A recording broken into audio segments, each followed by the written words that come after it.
Kapal Api Signature Strong Black Coffee Gula Aren. Jelas lebih enak. Dalam apel pasukan operasi ketupat tahun 2023, Kapolda Sulsel memastikan pengamanan arus mudik melibatkan 2.466 personil polisi, 315 anggota TNI, dan 1.848 personil dari dinas terkait.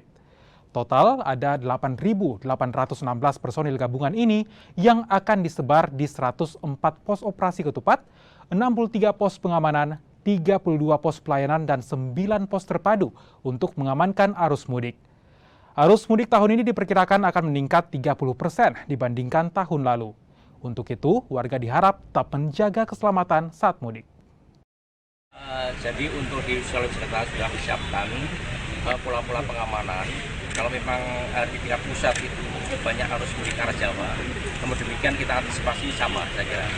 Kemudian untuk beberapa pos-pos yang sudah disiapkan, termasuk pelibatan personil operasi, itu melibatkan dengan antisipasi 4.816 personil, yaitu personil Polri 2.643, TNI 315, instansi terkait itu 1.858. Ini yang nanti akan terlibat di seluruh Polres jajaran.